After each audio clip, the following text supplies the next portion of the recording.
Evet, yine harika bir haber ve mükemmel bir gelişmeyle karşınızdayım. Marvel'ın God of Thunder'ı sonunda geri dönüyor. Biliyorsunuz ki Thor'un 5. filmi hakkında henüz resmi bir açıklama yapılmamıştı, ancak bugün Taika Waititi liderliğinde bir devam filmi üzerinde çalıştıkları açıklandı. Evet, maalesef ki Taika Waititi yine yönetmen olacak.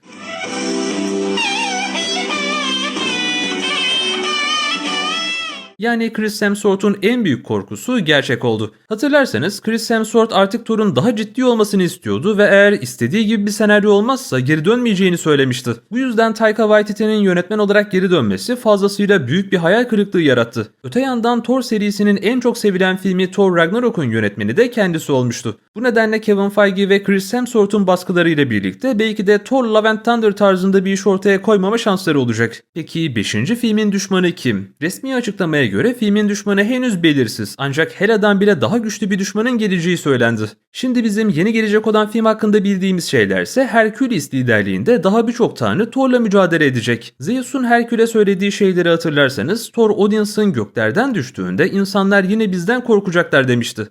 They will fear us again when Thor Odinson falls from the sky.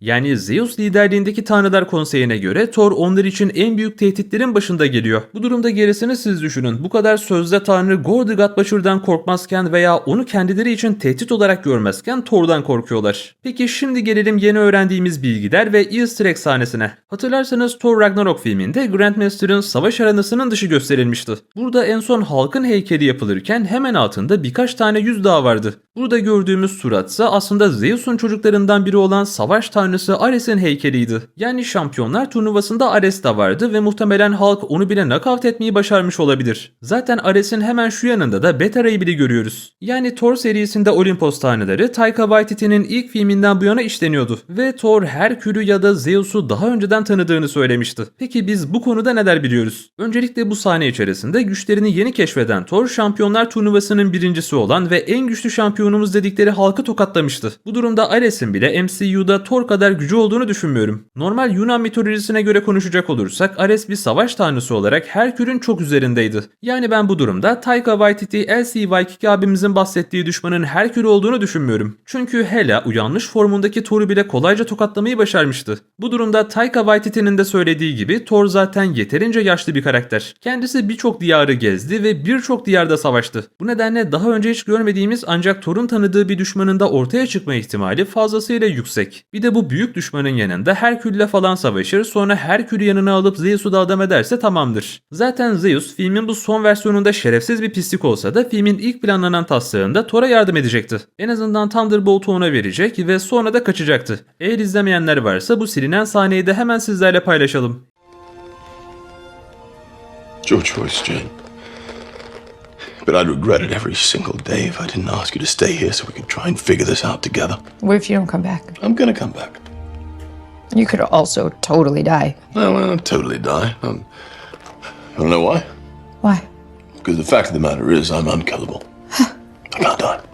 Because I have something worth living for now, something worth fighting for, and that is you.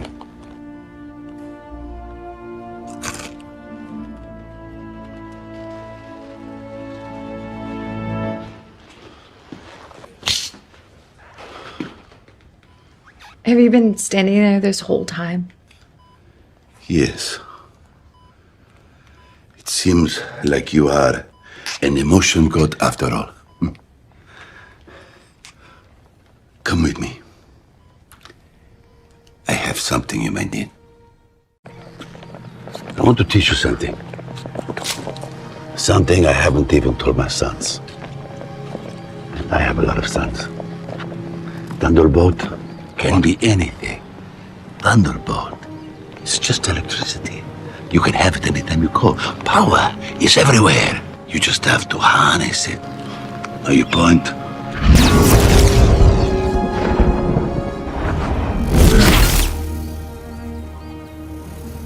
Power comes from the heart. Like the Romans say, apri il cuore. Open your heart.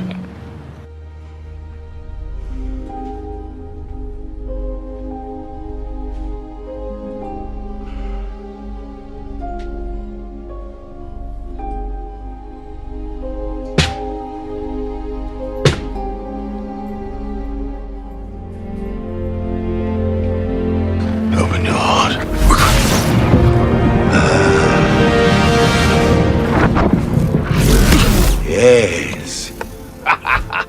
Eternity is at the edge of space. You go, and you go until you can't go no further. There you will find the altar of eternity. Thunderbolt will take you there. You sure you won't come with us? We could really use the King of the Gods. No, no, no, no. To go there, you must be pure. Zeus is many things, but he's not pure.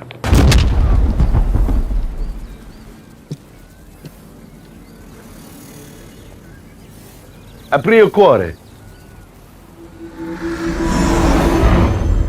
İşte bu yüzden şu anda Zeus ve Thor kanlı bıçaklı olsa bile işin sonucunda Thor Olimpos'ta barış sağlayacak gibi görünüyor. Yani evet dostlar, Thor 5 geliyor ve tüm çoklu evrenin en toksik Thor fanı olarak gerçekten heyecanlıyım. Bir de şöyle bir şey de var, acaba Taika Waititi'nin Hela'dan daha güçlü olacak dediği kötü aslında yine Hela olabilir mi? Hatırlarsanız Thor Ragnarok filminde Hela'nın ölümü gerçekten şaibeliydi ve bu konuda çok fazla fan teorisi ortaya atıldı. Yani Hela'nın tam olarak bu sahnede bir portal açıp kaçmasına kadar birçok yeni detaydan bahsediyoruz. Hela en zayıf kalmış olan formunda bile Odin öldükten sonra portal açmayı ve dünyaya gelmeyi başarmıştı. Bu durumda Hela'nın son savaş sırasında öleceğini anlayıp kaçması da bence çok normaldi. Ancak Hela kaçıp kurtulmayı başarmış bile olsa yıllar içerisinde yine Asgard'dan çok uzak kaldı ve güçlerini kaybetti. Hela'nın bu süreçte kendisine daha fazla güç kazandıracak yeni diyarlara gitmiş olması ve intikam için geri dönmesi bence beklenebilir. İşte böylesi bir tehdit karşısındaysa bütün Omnipotent City tanrıları Thor'un yanında ona karşı mücadele verecektir. Umarım Hela geri döner çünkü What If 2. sezonda Hela ile ilgili bir bölüm gelecek. Bu bölüm içerisinde Hela hakkında yeni detaylar gösterirlerse ve potansiyel olarak ölmemiş olabileceği açıklanırsa o zaman 5. film için beklentim Hela'nın geri dönüşü olacak. Bu arada dostlar, Thor 5 Chris Hemsworth'un yer alacağı son solo film olabilir. Evet, Chris Hemsworth son bir solo film için geri dönecek ve sonra da team filmlerinde Avengers'a katılacak. Ama solo film bakımından artık 5. filmde noktayı koyacaklarını düşünüyorum. Zaten kendisi de Alzheimer riskine karşı bir süre ara vermek istediğini söylemişti.